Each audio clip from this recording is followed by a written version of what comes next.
So, we're into a second video here. Anyways, you get in this room, he's going on and on. The first one that he got a name came out of my mouth, was a nighttime session inside that room. And he literally would be on top of me in this recliner. I could feel the pressure of him, like not full body on body, but he was like where his knees were at the bottom of the seat and his hands and his arms were on me, and he'd like put the crucifix and all these things different places, and he kind of, it was weird because he'd like hold my hand and then kind of like caress it and things like that. And I was just, when you're going through something like that and like a demon's being conjured up inside of you, you don't have control of your body, your speech. Many people, they say, are unaware and unconscious during this stuff. I was unaware and unconscious during his abuse, most of it. I believe that happened, but, you know, obviously there were things that I was aware for that. Basically, here's why it went on so long, even though I had red flags and things happened that didn't make sense to me and I thought he was abusing me. Because I was told, not only by him, who was the only man that ever treated me well and was this highly respected priest, president of HLI, on top of this well-renowned Catholic therapist, psychologist, PhD, telling me that the demons were making me feel those things and think those things, that he wasn't abusing me, that I felt it. You know, it made me feel him put his hand on my breast. You know, it made me feel him do these things. It made me think he's doing these things. So when you're in a vulnerable position like that, after everything I've been through, and my only good experience with men had been through him in my perception at that point, and you're terrified and you realize like you're freaking possessed and you believe that's the only way that you're going to be helped, and you've got a professional that's telling you, your best friend that's telling you that it's just demonic making you think that, you know, there's that on top of all the psychological explanations of being groomed and abused and those authority figures and whatnot. It's the hardest thing for me when people would be like, well, why didn't you do something about it before? How did you not notice before? You do notice. You just can't fathom something that horrible is really happening. You can't fathom that the one person, the one man in your life that you ever thought really loved you could do such a horrible thing. So there's a lot that goes into it. But gosh, what's it like to be possessed? Those manifestations started small like that. They became bigger and bigger to where it was just kind of full body. The name of the first one that came up was, I heard it, like I knew what it was before it spoke it out of my mouth for a long time. All these things, guys, it's like being in another dimension, even more so when it was the exorcisms going on officially through the Arlington Diocese by multiple, you know, priests and people there. But basically his abuse escalated. Everything got worse, everything got longer, more and more started happening. That was just so confusing to me. I got sicker and sicker and worse. From the very first time he started these prayer sessions with me, these deliverance, these exorcism things, from the very beginning of it, I started having night terrors about him doing those prayers over me, but raping me at the same time. And I think this was far before he actually did rape me. Like, yeah, it definitely was, because he was so bold. He had me go see a gynecologist, a Catholic gynecologist. And basically the gynecologist told me after one of the sessions that happened at the very end, before the scandal came out and he got removed, landed me in the hospital. And he was in the hospital there with me. He was that bold. He took me there after. And sorry, I kind of have PTSD about this stuff. So I go blank for a second. See, that happens. Like when I'm thinking about the traumatic stuff, it just kind of switch in my head. It turns it off and I can't remember what I was saying. But anyways, things escalated and got worse, and I got very, very sick. I got so sick, my sister can testify to this, Noelle, who was living with me. I would go to work and come home after these things, because he'd take me before work or after work in the middle of the night. It got later and later, You know, before I'd be 6, 7 in the evening, got to midnight, 2, 3 in the morning when it got really bad. They would go on first for an hour or two, then started extending to, you know, 7 hours, 8 hours, 9 hours, 10 hours. Everything just worsened and got, just how grooming works, you know, it just got worse and worse. The only thing is it wasn't just basic grooming and abuse. It was literally conjuring demonic and using them to play a game and using them to put the victim in a position where that priest could do whatever he wanted. And he's not the first one who's done this. Trust me, he's not. Anyway, my sister can attest to that. I would be so sick, I would get on the floor. It was so strange, and this is how I kind of know it was a demonic illness, other than the fact that it's, when you experience that, when it's kind of a spiritual level of pain, agony, sickness, that is demonic in nature, you cannot describe it really in physical human terms. It is something just beyond horrendous what you could ever imagine as human suffering that you've been through. You just beg for death. And it's torture. And so I would get home after work and after these things, and I remember this too. I remember when I would get so sick like that, that particular sickness that would happen during what he did to me and after, I would have to get on the floor on my belly, and that's the most relief I could get. The only way I could get any relief at all was to lay on the floor on my belly, and that just really doesn't make any sense any other way. I think it had to do with the whole demonic thing and, you know, Satan losing the legs, the dragon becoming a snake on the, I don't know. But just getting as low to the ground as possible. And I would just spend hours like that. So sick I couldn't move, so sick I couldn't talk. So she watched me go through all this stuff. And I can't even imagine what that was like for her, because going through it, of course, is one thing that people just can't imagine if they didn't go through it. But at the same time, I feel like I'd rather go through it than see somebody that I love go through that. And so I really feel for my sister who saw me go through all those things, and then the after effects of it, and how I, you know, just became completely destroyed in the end. And, you know, she saw me and went through the whole thing when I got into hard drugs and, you know, prostitution and all that stuff at the very, very end, before I came to the true Jesus Christ. And it was horrible. In the beginning, for a while, he had people come. He had a couple men come. No women. A couple men come. Now, one of them is, you know, actually both of them, I think, were harmless, good men trying to do the same thing. Of course, I wouldn't put it past anybody at this point after what I've been through. But I believe they were good men. They didn't mean any harm. They thought he was doing the right thing, and they thought it's what needed to be done. And they would, because he started moving the recliner out into the actual chapel. So obviously this happened after hours or on the weekends when nobody was there. And he would do these, and these men would come and they would hold my arm on each side and keep me in the recliner when this was happening, because it was thrashing, very violent, and I had like the whole supernatural strength thing and all that. The supernatural strength, when it got really crazy, where like doctors couldn't even explain it away, was with the exorcisms with Arlington after this guy. But with Eitner, it was pretty crazy, and these two men witnessed a lot of these. But what would happen is he'd start sending them home. After so long, he'd start sending them home earlier and continue with me, and then he eventually just stopped having them come at all. And I think initially it was to kind of put off the suspicion. And I think in some sick way, even though this was the reason he was doing this, for some sick reason, I honestly think that he thought he was doing some good.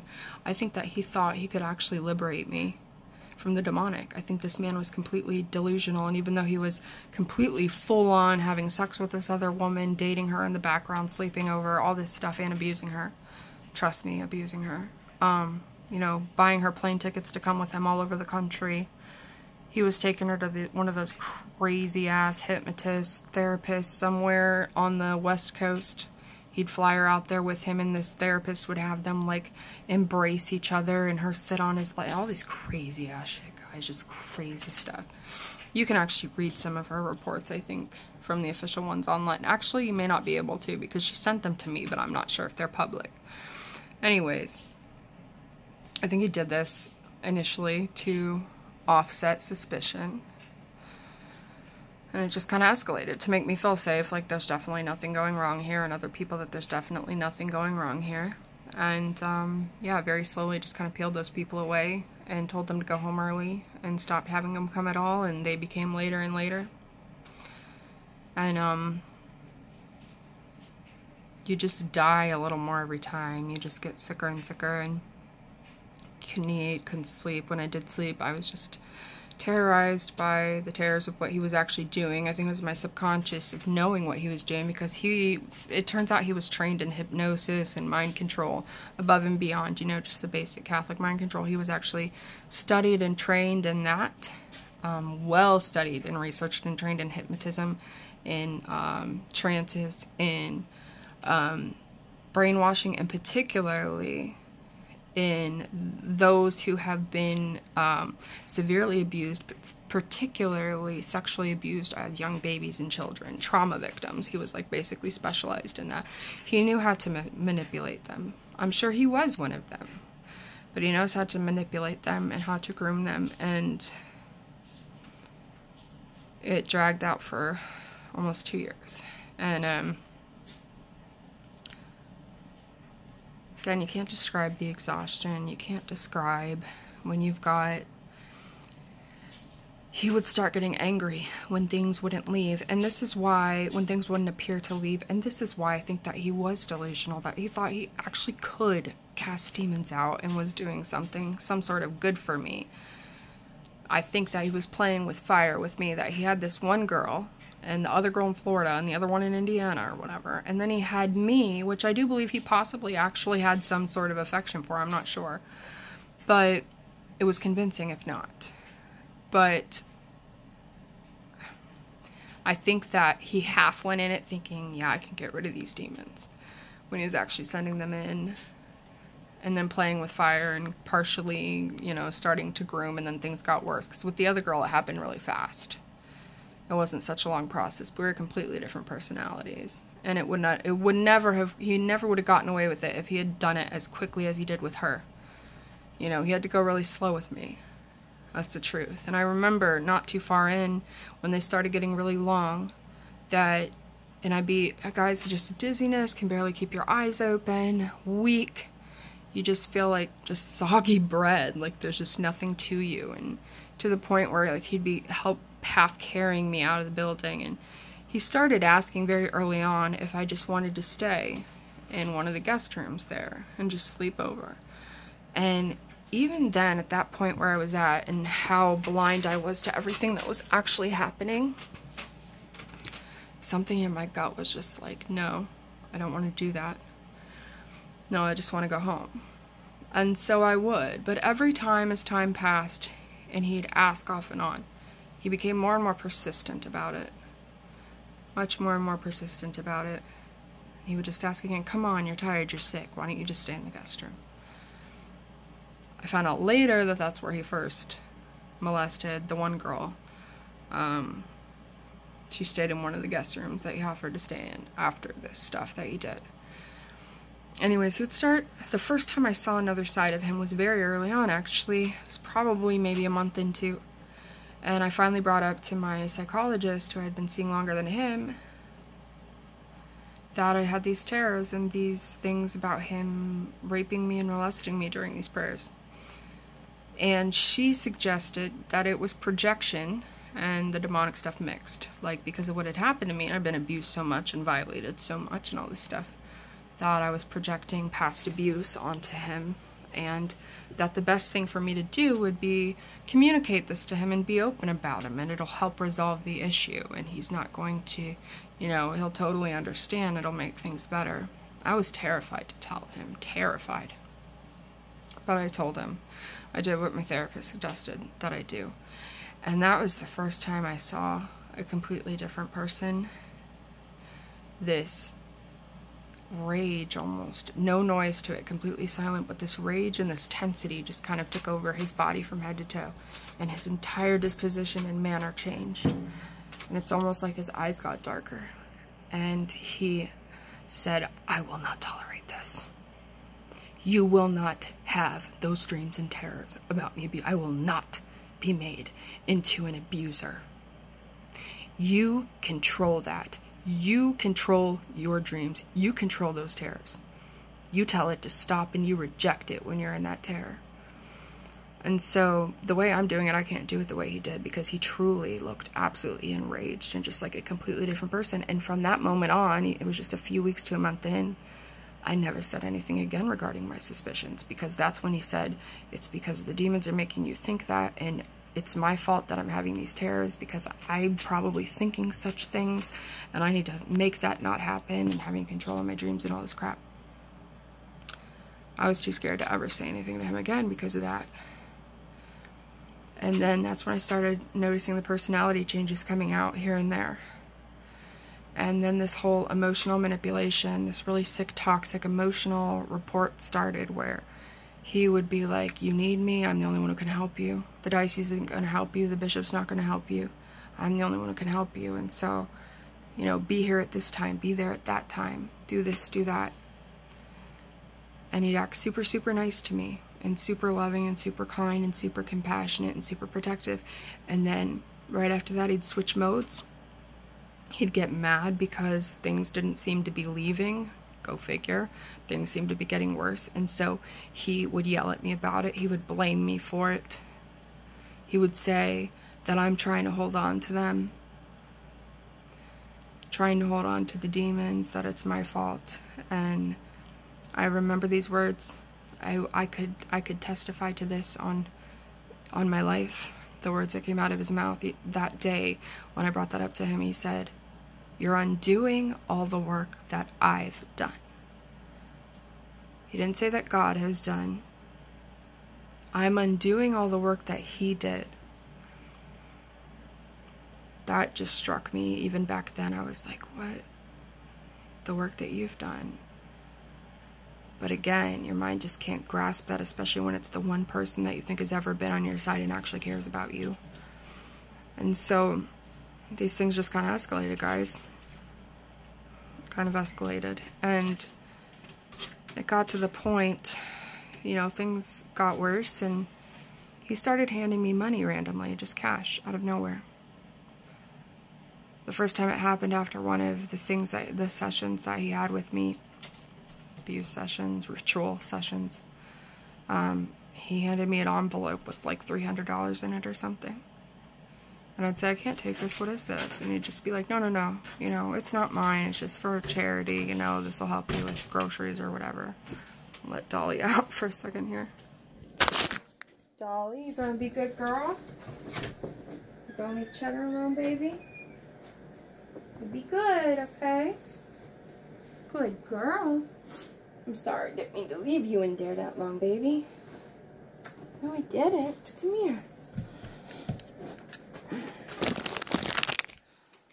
Okay, well, I'm in a super sharp pain in my back. So things escalated. Where was I? You know, red flags popped up, all this different stuff. But I had basically my best friend, who was like 11 years my senior, that worked with me at Seton when I was being child labored. She came into the picture when I was 14 as well, I think. 14, yeah. Her and him came into the picture around the same time. And I love this friend very much. She helped me through a lot. You know, basically before he came into the picture like that, she was the first adult that ever recognized me as a child suffering and in a really bad situation. And so she would talk to me and listen to me and try to help me out. And what she should have done is gone to CPS and a bunch of other people there that knew I was being child labored, that would see me coming in with black eyes. I think I love her, and I pray for her every day that she comes to the true Jesus Christ and leaves that cult. But she's very, very, very much embedded in it, and she's a very proud person. And I always hated to say this about her. Even when I was Catholic, I realized that she's a very proud person, a very kind of thinking she's very much better than everybody else, you know, and nobody else knows how to do it right, or parenting right, or this or that, and she's just the best. And she's very judgmental, but I love her, and she did a lot for me. So I had her, and I had my therapist, the psychologist, and him, and basically they're all telling me the same thing, that all this is projection, it's the demonic, it must be telling me these things are happening or making me feel these things happening, just keep going to him. And so when all this came about, and the therapist realized what was happening, and that it was to more than one person, because I hadn't even met the other woman at that point, I had no idea who she was, but she was seeing both of us separately as patients, and I think she was so traumatized when it all came out, and several people who realized the truth were so traumatized because so many people put faith in this priest and looked up to him, and I mean the president of HLI. And so a lot of people were very, very hurt about it, and you know, just went through a lot of stuff. And she was very, very sick, very ill. I think she still is very sick and ill physically. In and out of hospital. She's too young to be having these problems, but she's very sick. I've been worried that she was going to die a couple years ago even. She's so young. But I was being pushed in that direction. And I was taught from an early age never to trust myself and my own gut instinct. And that it was okay for me to be treated these horrible ways and abused. And so for me, it was like when you're abused your whole life and that's all you know. When there's somebody who comes by and gives you something good, says something good to you, gives you some sense of something good, and abuses you, it's like worth it. You think you don't even deserve that. Like, it's the best you can get. And towards the end of it all, before it all kind of blew up, and the psychologist went with this other woman to report him to the diocese a couple months before he actually left. And that's when the worst of the abuse was happening to me.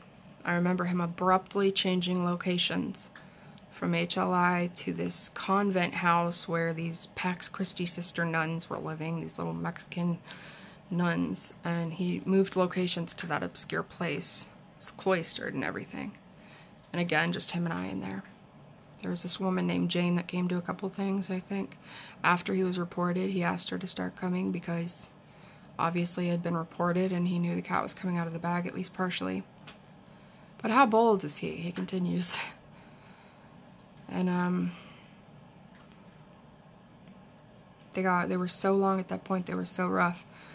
Some of the worst parts that I can remember. I remember at one point towards the end, things were so bad, I would just force myself to throw up. It wasn't a bulimic thing. It had nothing to do with food or weight. I mean, I was anorexic for 3 years, between 18 and 21, and I almost died multiple times. I had heart damage from it. I was like 86 pounds underweight. I was dying. And so I've been through that eating disorder, but the forcing myself to throw up and stuff like that, the only way I know how to explain it is I felt like there was this poison inside of me and it making me sick. That's what it felt like. It literally felt like I was being poisoned. It was a demonic thing, I'm sure.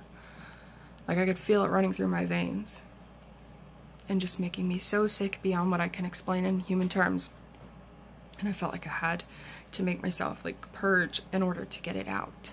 And that just started consistently. I couldn't eat and that just kept happening and I got sicker and sicker. And one particular night, at one of the worst ones, it was so bad. I remember we had a trash can next to the recliner. It was like frickin' 2 in the morning. He came and got me. He started coming and picking me up and dropping me off in the middle of the night by himself, which is another no-no when it comes to priests in Catholicism. And he was going on. I remember I got so sick that night. That's the first night I asked him to stop. I said I couldn't do anymore. I just need to go home. And that's when I remember him literally, like, practically carrying me down the hall and into his little CRV Honda and starting to drive me home. I told him, please bring me home, please bring me home. And he kept trying to convince me to stay in the room there, in the guest room there. And I was in so much pain. And I remember feeling as if I had been raped after this night. So not at the point yet when he was walking me down and taking me home. Let me keep the event straight. So he started driving me. He was supposed to bring me home and he stopped at a funeral parlor across from the chapel church, the Catholic church there that I went to as a parish. He pulls into that funeral parlor parking lot. And I said, why are you stopping here? I just want to go home. And he said, I can't leave you like this. I can't leave you in this state. I can't send you home in this state. I said, no, please, I just want to go home. But I was too weak to move. I was too sick to move. I couldn't even open my eyes. Next thing I know, we're in this funeral parking lot.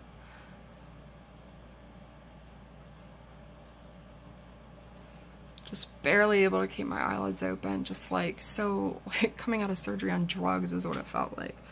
Open my eyes for a second, glance, and then they're just down again. I couldn't keep them open long. But I do know that we were in the funeral home parlor, Maddox Funeral Home parlor parking lot across from St. John's Catholic Church there in Port Royal. And next thing I knew, he was on top of me. And as sick as I was and as exhausted as I was, I remember saying, "What are you doing? What are you doing? Get off of me." I had awareness at that point, but it was still also like kind of being not all there. So, "Get off of me, what are you doing?" He started doing these prayers and got on top of me. And I kind of actually tried to push him off. I don't know where I got the strength. But he got really angry and he says, "I can't let you go home like this." And I said, "Please just bring me home." So he was like, "No, I'm taking you back to HLI. We need to take you back to the chapel there." And I was too tired to even cry, dude. I probably would have. But starts driving back to Human Life International, to that chapel where this all went down. And instead, on Happy Creek Road, there's a cemetery that you cross on your right. It's a really windy little Virginia road. It's super dangerous. Probably a ton of car accidents that happen there. But anyways, there's this cemetery that goes really up high on this little hill there. He pulled up in that cemetery driveway. Next thing I know, we're sitting in a graveyard in his car. And I'm like, again, kind of glancing. I can open my eyes for a second, not long. I'm like, "What are we doing in a graveyard? Why are we?" I remember, I said, "Are we in a cemetery?" He's like, "Yeah." "Does that bother you?" I remember he said that. I said, "Does that bother you?" He's like, I think I don't want you suffering longer. I'm just pulling over here because it's going to take too long." HLI was like 60 seconds down the road from this cemetery. So he pulls over in the cemetery, starts to do the same thing, gets on top of me. I black out. I don't remember anything after that, besides coming up the stairs to my apartment and getting on the couch and laying down and not moving. And I remember being in so much pain. I think I can go back and look at my report, because I'm sure there's things that I've got mixed up at this point chronologically, but I think he actually took me back to HLI after, like, I blacked out, and then I was back in HLI, and then I was back home. But regardless, I got home, I was laying on the couch that night, it wasn't even night at that point, it was like 3 or 4 in the morning, and I was in pain as if I had been raped, like forcefully. Obviously rape is forceful, but I was in so much pain I couldn't stand up and walk. The next day I just laid there on that couch staring at the wall, and my sister was there. She was like, "Oh my God, you know, what's happened at this point?" And the sad thing is, she would call him. My family members and people would call him as it got worse and beg him to come help me. They didn't realize what they were doing is sending me right back to this monster, this dragon, to make me worse. And anyways, I hate to cut it off here, guys, but this is really hard for me to do, and it's a lot. And so I'm going to stop it here for now, and I will continue where we left off regarding getting home from the graveyard cemetery funeral home night. I will try to film tomorrow and continue. And then I will be getting into the chapter of John, as I was saying with you guys. I just felt that I needed to do this first, in respect of my sister's advice and whatnot, and being a little bit more direct and personal and detailed. There's so much more, guys. Even if I go over everything that I can in these videos, it's never going to be anywhere near everything, but this is kind of the beginning of my story that started with these exorcisms and the abuse of them. And I'm going to stop it here for tonight. But anyways, I appreciate you guys watching, listening, your support of the channel. Those of you who do not like this channel and disagree or even hate me, I love you. I just want what's best for you. I want you to be free. I want you to know the real Jesus, but God loves you even more. Jesus loves you even more. He died on the cross for you, for your sins. He paid your debt. No matter what anybody tells you, your debt has been paid. All you need to do is receive him, choose him. Not just in word, not just in thought, in your entire will, in action. Choose him. Anyways, yeah, I'm sorry. It's really hard for me to talk about this stuff, so, you know, I get kind of upset and depressed, but I'll be fine. I'm just going to cut it off here, and I'll continue another time. So stay tuned also for a video I'm going to be doing soon.